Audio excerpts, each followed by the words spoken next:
Hi, Nate. Welcome. Okay, so we're playing Decruck Sonata today. The first movement. Okay, could you just play up to end of rehearsal number 3?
Okay, very nice.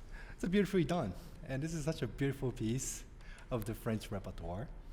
And inside of saxophone repertoire, we cherish this piece.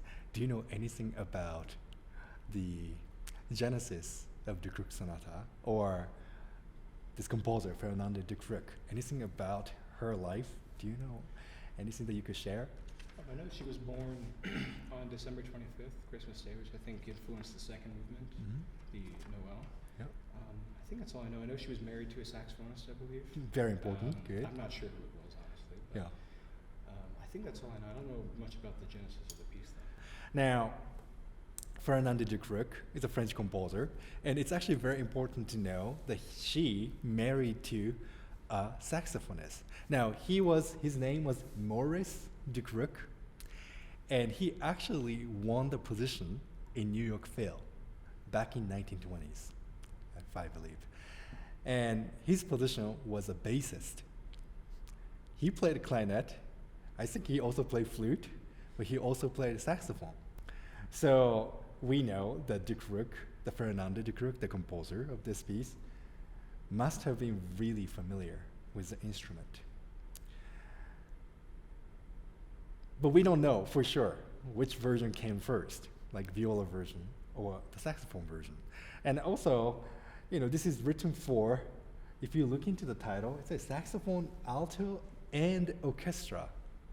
So it's like a concerto. And yes, there's a version for the orchestra, okay, written by Decruck. But it's sonata. Now, sonata is a title used for the chamber music, never for the concerto. So we don't know which one is the actual meaning of this music. Yeah, it's still a mystery. If you want to get into more detail about this piece, there is a very good doctoral dissertation, written by someone from the University of North Texas, okay, which I'm happy to share with you. And I'm happy with the audience. It's going to be in the link of this video. But he talks about a lot of details and discrepancies that he can find. Nonetheless, at the very end, we don't know the answer for sure. So today we are playing the version of we shall say the original version by that Decruck, okay, which stays in a regular register of the saxophone. And it's also written for the Marcel Mille, who was a professor of saxophone at the Paris Conservatory. And we know the Mille did not really utilize the altissimo register, but that's okay. Okay, this is a time period, and that they respected the regular register of the instrument, but the music itself is very profound. Okay. Now I want to go back to the beginning. And already you can notice it starts from offbeat, right? There's eighth note rest, and you start G flat, F, right? There's already the ambiguity of sense of a beat. We want to express that. We want to give audience the sense of certainty, just yet. So I want to try to see if you could start kind of sneaking into and start to build up the music from there. Can you try from Au Mouvement?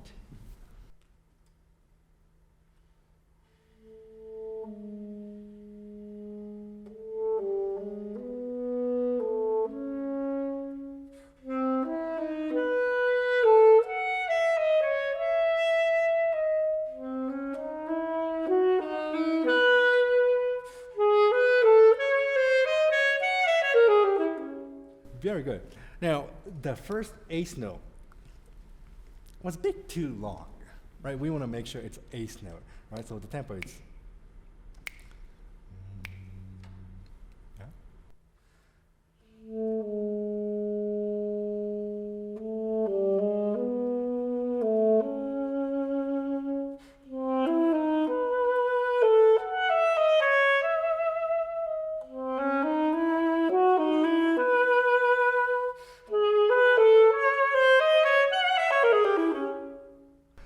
Now, another thing you could notice, quite unusual, is the B flat at the last measure. Do you see the B flat is written separately? Why do you think she did that?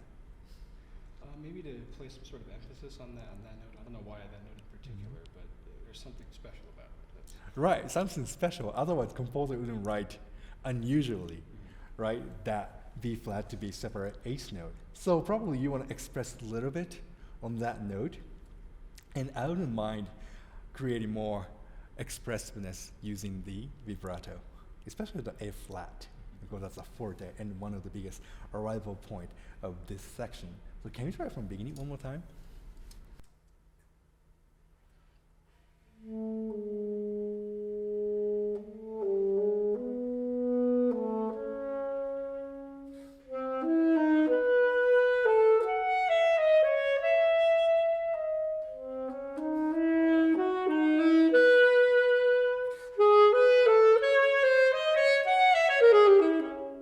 Okay, very nice. We're gonna try one more time. Now, when you reach to the A flat, it felt too sudden. Okay, suddenly forte. So we want to build better, right?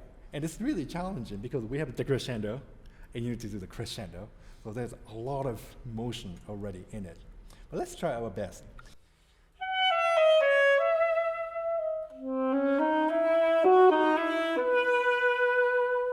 We want to get there naturally, okay? Can you try it from right there, E flat?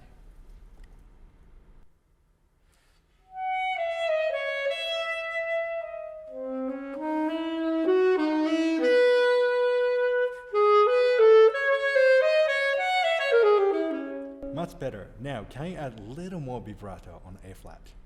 Okay, let's try one last time.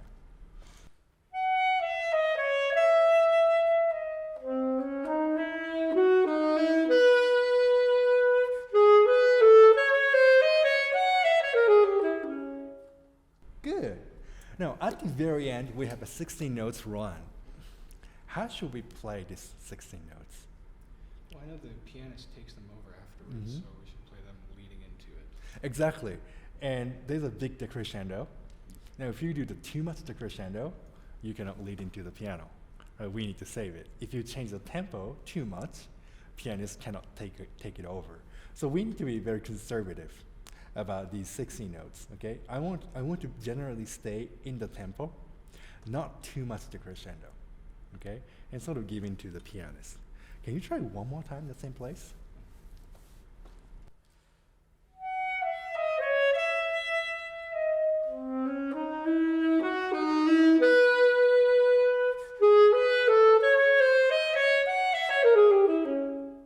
Good, good. Now, next section, we're going to repeat the similar melody, but there's a major difference from the beginning. What is the major difference here?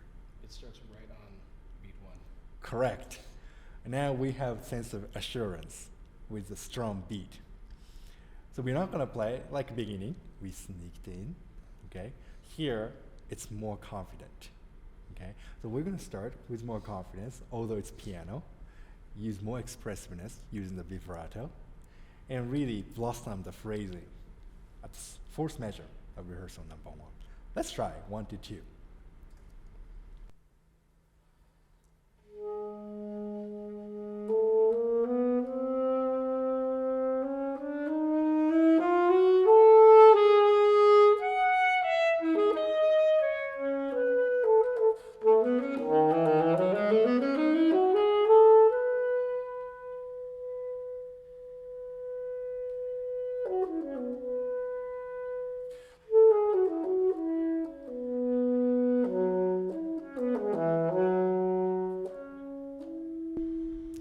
Okay.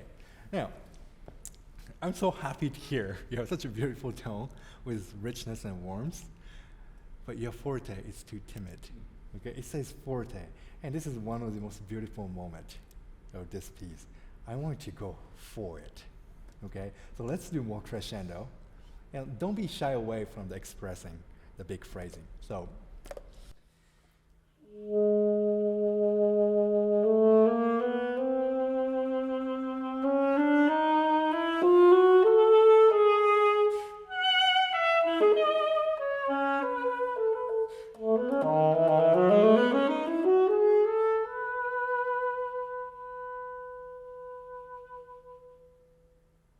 Can you try that?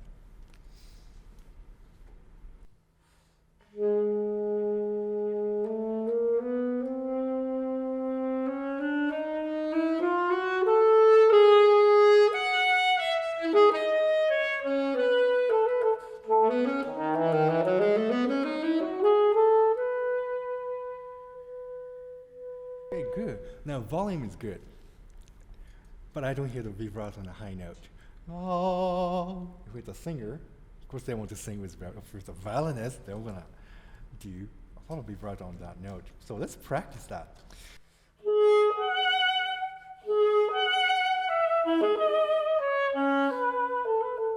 Let's practice this passage.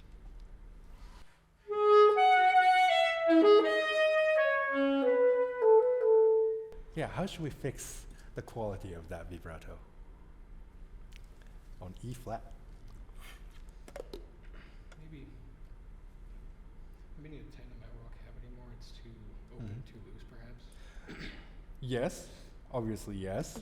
We could try that to keep the embouchure a little bit tighter. Yeah. Okay, and the wave of a vibrato cannot be too wide because it's already the upper register, right?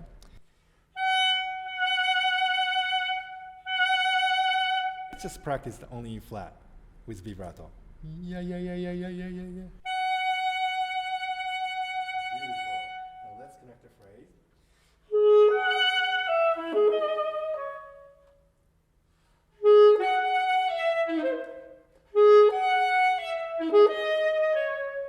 It's getting better, but it's memorizing this muscle memory of how much we could add the vibrato and what the oral cavity should be for the optimal tone quality, right?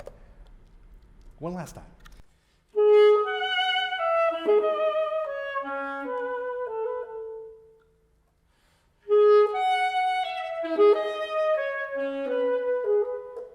Okay, that was much better.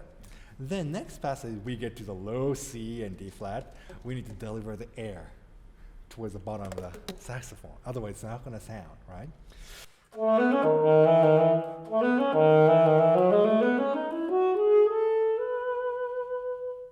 Now we're going to have a lot of decrescendo, so don't worry about the volume. We need the sound right there. Can you try it from ra-dee-da-da-da-dee-da?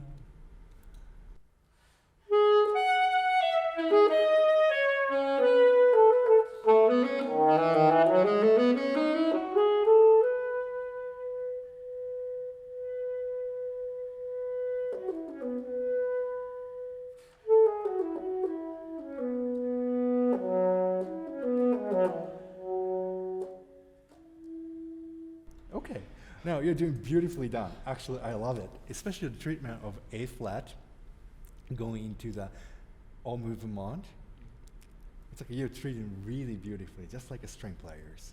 Okay, that's perfect. Then we become a texture of the music. Right, pianists they go do the arpeggio, ascending, descending motion. So as you did, we need to be quiet. Okay. However, we don't want to lose the tone. So you need to find like this fine line of quietness, but the tone needs to be there, right?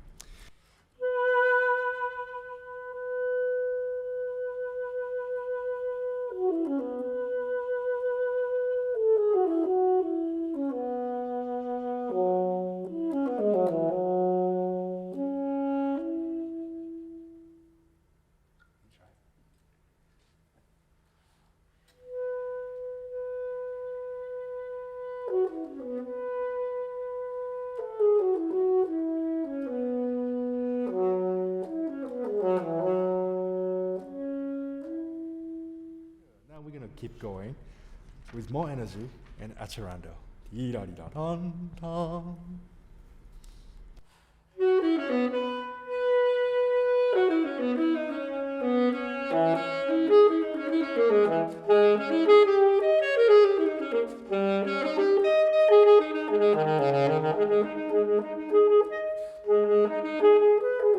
Good, very good. Now, can you add even more expression, okay, towards a forte? Because that's kind of big moment of this section, right?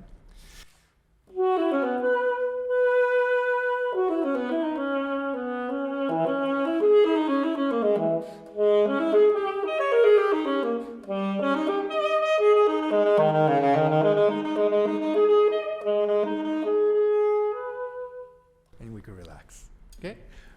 One more time, and let's keep going to the rehearsal number 3.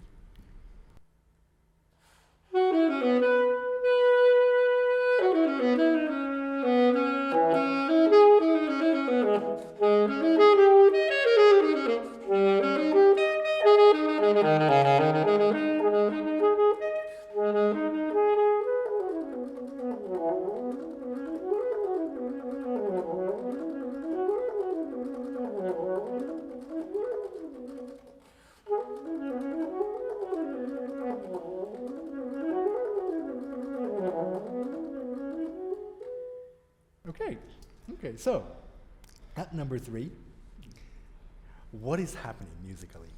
What's going on here? The saxophone is the accompanist. Mm-hmm. The piano takes over the melody. Do you know which melody the piano is taking over? Is it the dee da da da da da? I can't. Correct, from rehearsal number 2. Mhm. Dee-da-dee-da-dum-da. Okay. What does it say in terms of tempo? It's a tempo. I'll move A more. tempo. That means which tempo from the beginning? Which phrase we need to bring back the same tempo from?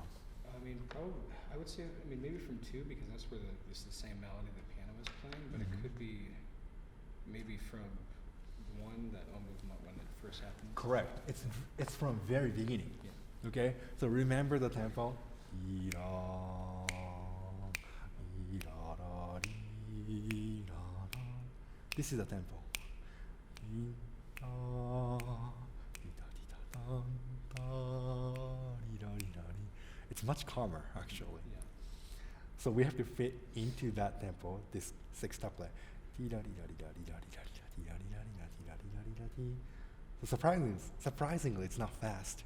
You did actually a very good job. You're very close, but slightly slower than that. Okay, because we tend to play this section with more virtuosity. And we understand. We want to show off our skills, right? But there are other parts of this music, 3rd movement and 4th movement, where we could show off the technique. Here, we become the color, okay? We reserve it. So, I want to try it one more time. And in terms of breathing, Decruck graciously placed 16 notes rest. Mhm. So we could use that moment to take a breath, Mhm. okay, if you need to. Let's try from number 3. Let's do ta-ta, one measure before that. Ta-ta, ta-ta, ta-ta, ta-ta, ta-dee-da-dee-da, dee-da-dee-da-dee-da, dee-da-dee-da-dee-da, dee-da-dee-da-dee-da, dee-da-dee-da-dee-da, okay?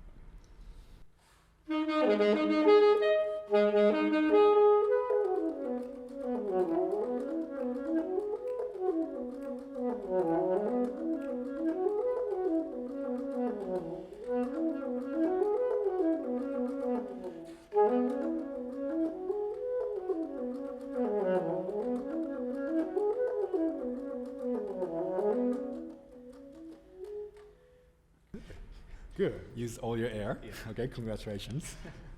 It's a very different kind of music at this point. See, if we keep going with the same energy,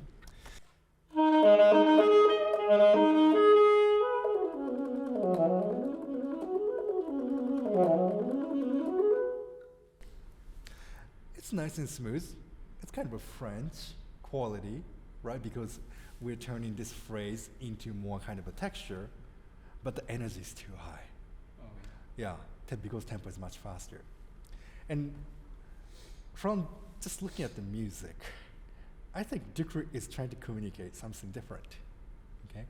As you did in a slow tempo, au mouvement, changes everything. Now, one more interesting point. Do you see towards the end of this passage, after you take a breath, there's the crescendo and piano. yeah. We started off from mezzo forte to piano, and why do you think she added decrescendo and telling you to do the piano right there? What's the logic of that? Because 2 measures before that piano, there's a diminuendo. It's very confusing. What's going on? I believe the harmony changes at measure 34. Yeah? She's trying to tell you that, play into that. It's something, Yeah. There's a big change. Something's changing. Harmony is changing. Very good. Harmony is changing from E major chord into C sharp minor. Right? So major sonority into minor sonority. So she wants you to do something. Okay? We could sort of make the tone darker. We could make it quieter also. Or we could make our tone more like a subtone-ish, less resonant. Okay, so we want to do something to respect this indication.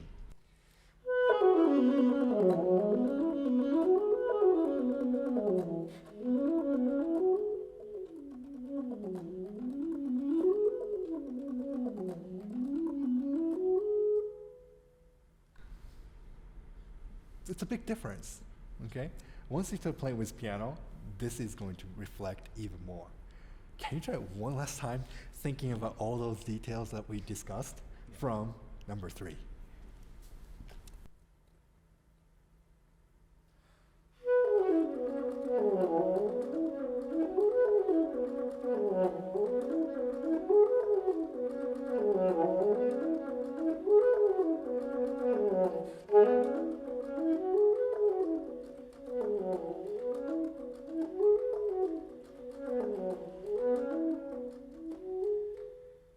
Beautiful. That's very good. It's already a very different kind of music. Now, at number 5, we go back to au mouvement, right?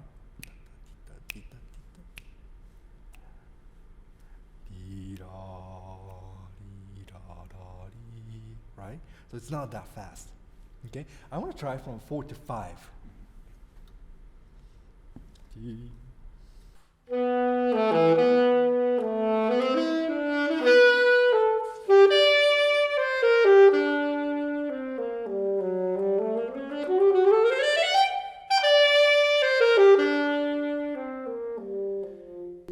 Good. D sharp? Good. Excellent. That was so much better. Okay? Remember that? Then number 5, we calm down. And this is so repetitive, and I'm glad you're trying to express each phrasings differently. However, you're just kind of chopping the phrase to fragment it. Okay, so I want to kind of connect the line even better.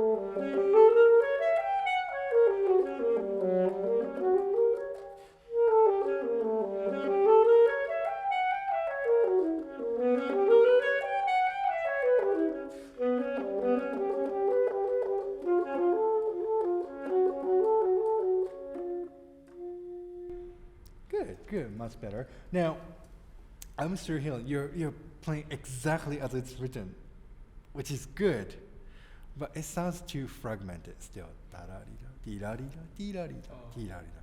Let's not do that. Okay? We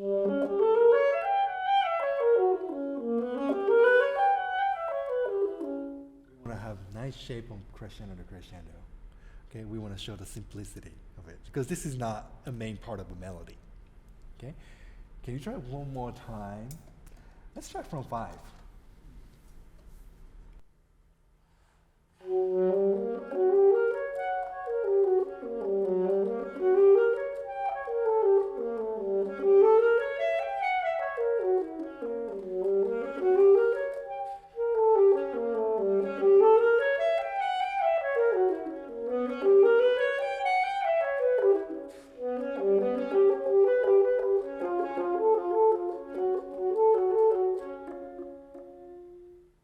Good, very nice.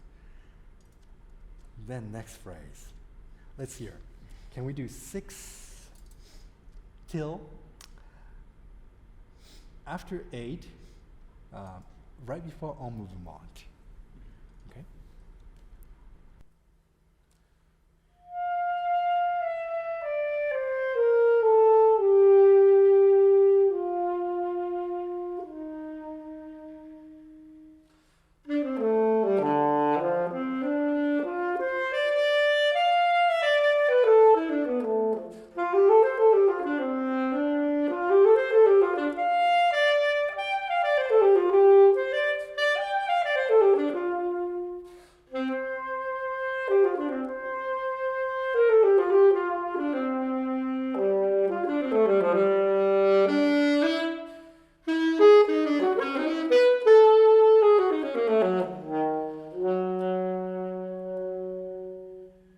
Okay.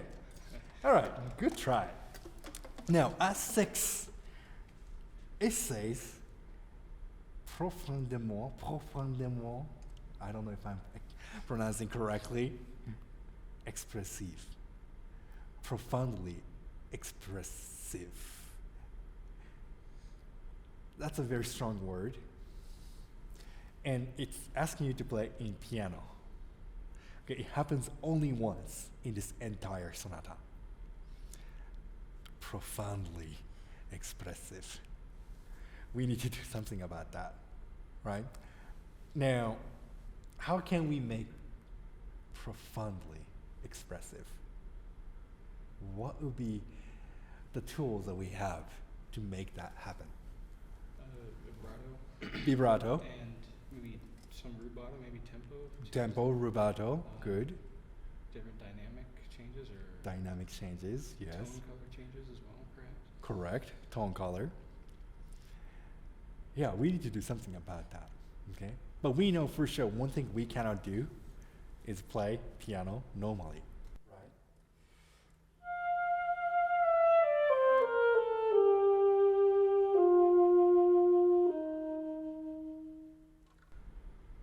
This may be expressive, but not profound, right? So this is not good enough.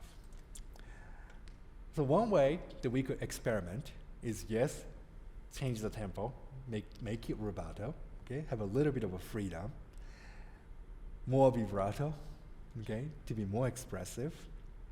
But we need to stay generally in the range of piano, right?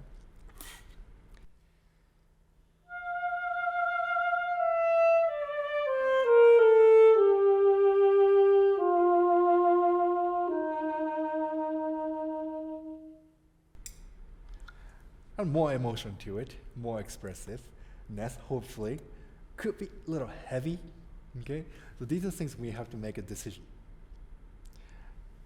Do you want to try your version right now to see if you could make it profound for the listener beyond the screen? Okay?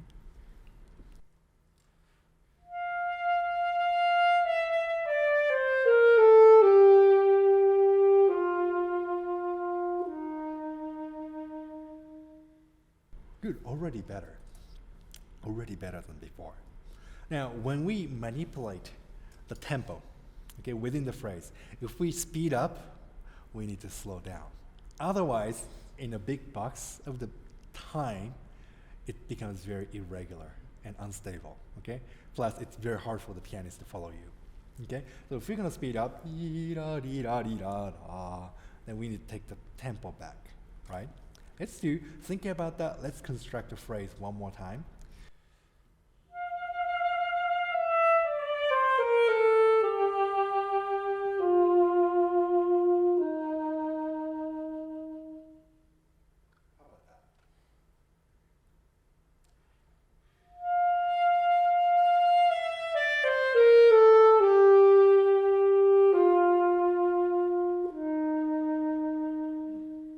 Can you make your D to be even more resonant?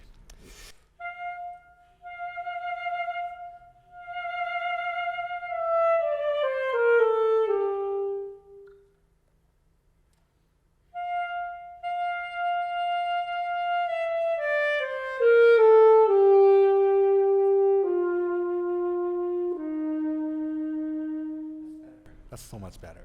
Good. Then we shift the gear at 7. We catch up, right?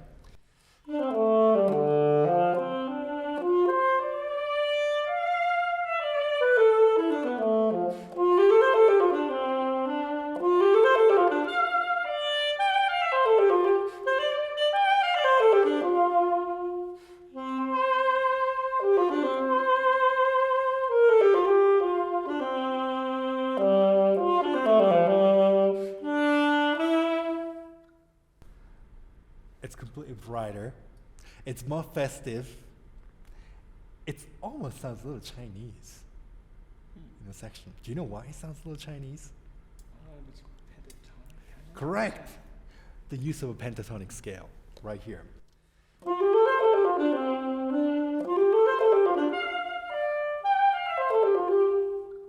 Now, yes, in Asia, the pentatonic scale, not only for the Chinese music, for even Korean and some of Japanese music, is a pentatonic. But Debussy used a pentatonic scale extensively in his music. And that became a part of a French musical language. So East and West, in a way, share this musical language. And eventually, in America, jazz musicians took over the pentatonic scales and turned into completely an amazing type of music. Okay? Just a little bit of awareness. It's kind of interesting here. Yeah. Can we try from 7?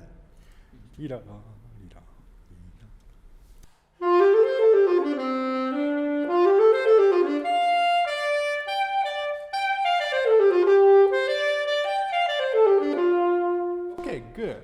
Now, everything is almost good, except the high D and B. Suddenly, you have no expression, no vibrato.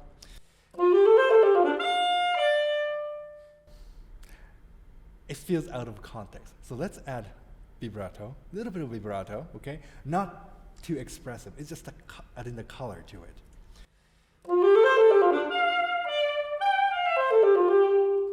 Just a little bit.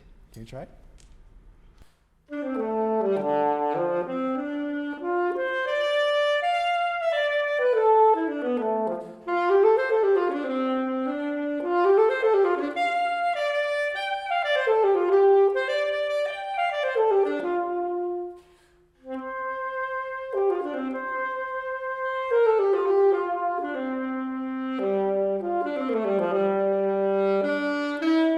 Nice, good, very good. Yeah, so that's the concept of 2 types of vibrato. One is expressive vibrato, where we want to give the expression, right? Just like what we did at the beginning.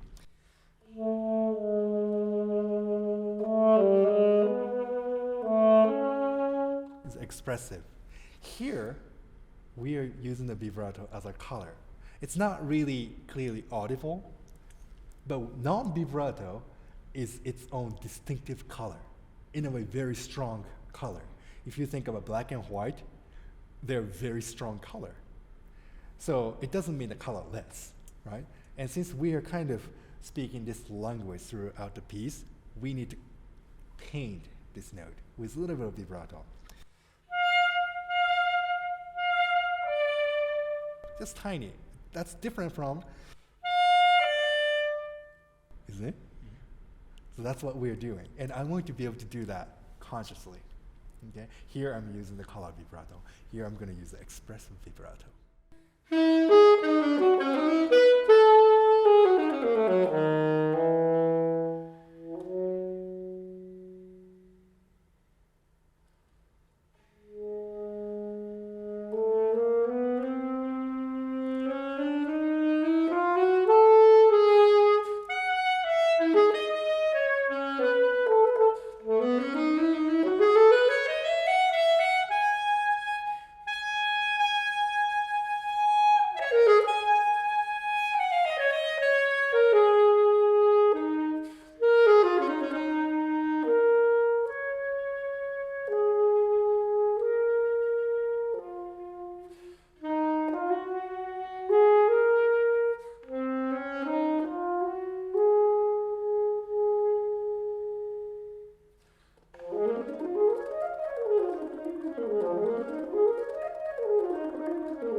Okay, many good things.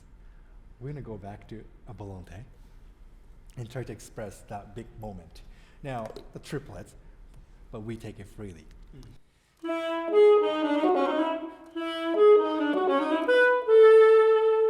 And there's a big accent on these now. Pom, pom. So it's more heroic on those notes. Okay, so we're going to get faster towards the A flat and G flat. And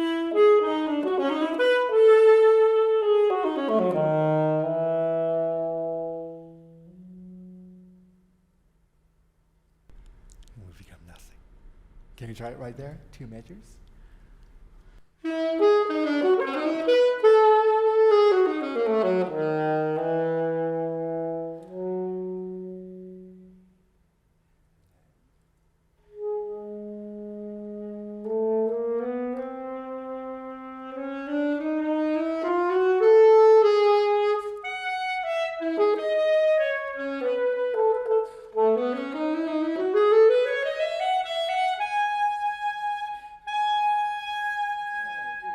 Now, I don't want to take a breath on a high F because it's slurred, right? Connected to. So you must take a breath beforehand, okay?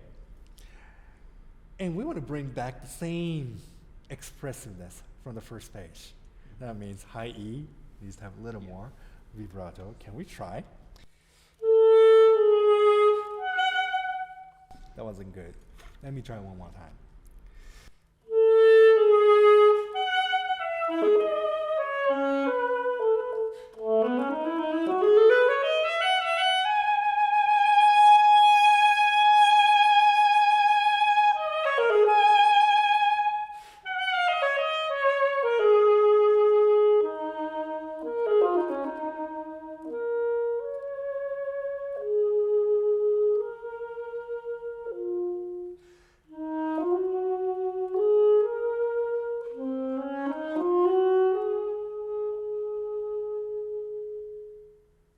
Your turn.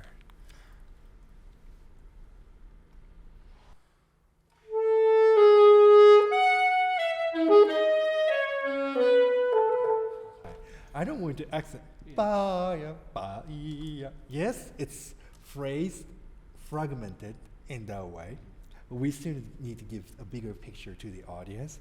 So, not the air attack. It's more like air pressure is supporting these phrasings.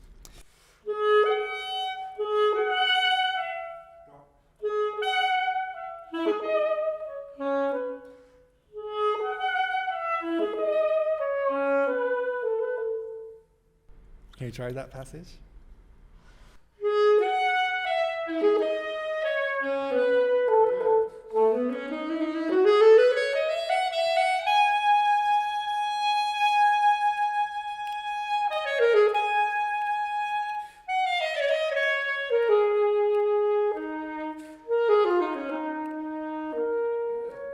Now, that high F want to be most resonant, right? So let's practice F, F, F.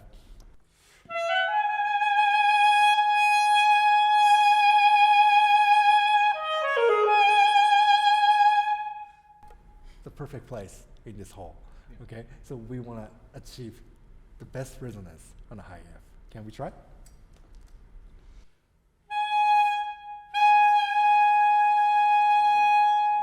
More volume using that same cavity. Okay.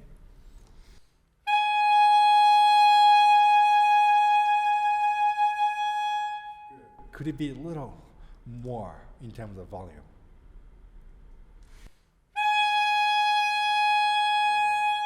Can you add the vibrato?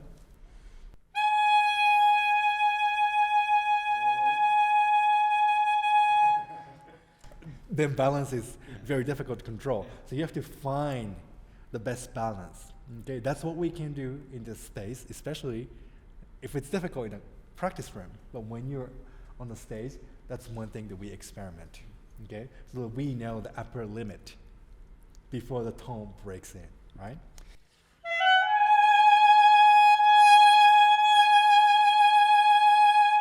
And we keep that position. Can you try from D flat, E flat, and get to F? Ta-da-dee.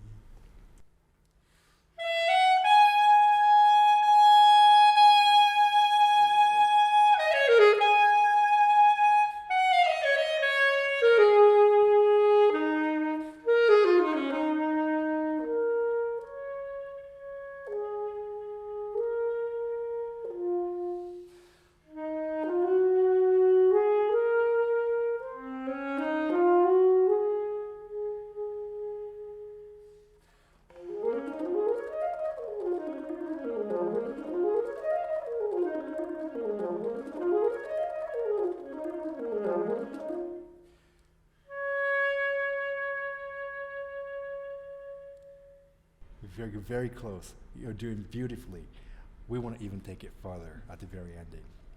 So it says pianissimo. So we had the same similar passages from the first page.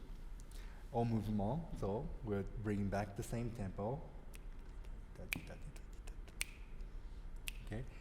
And since it's pianissimo, let's make it even more closer to the subtone. Without subtone, the presence of tone is too much. Right, we want to be just part of the piano, inside of the piano, sort of.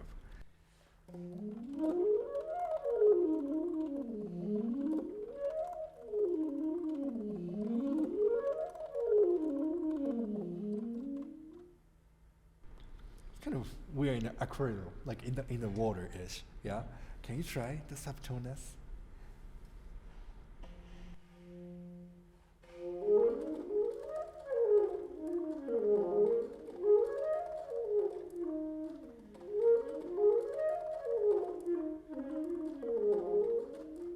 Tone call is very good, spot on. Fingering, yes, we need to get used to it. And then the sedez, pa, a little bit, okay, slower. So we need to take time towards the very end. One more time.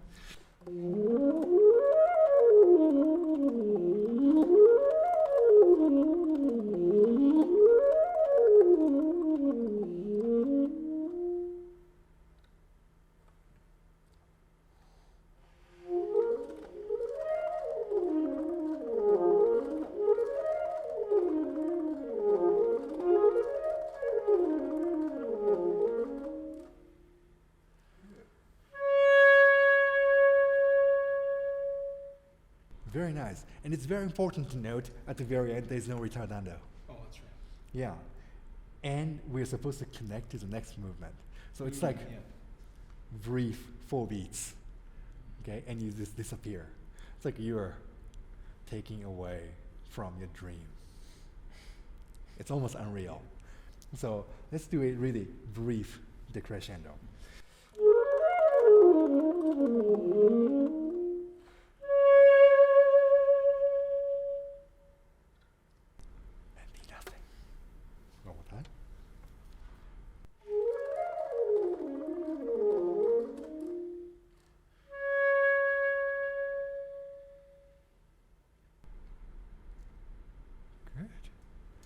Very beautiful, beautifully done. A lot of details, but it's coming together and making this music very profound and musical. So congratulations. Do you have any questions? I don't think I have any questions. Okay. Well done, Nate. Thank you. Thank you.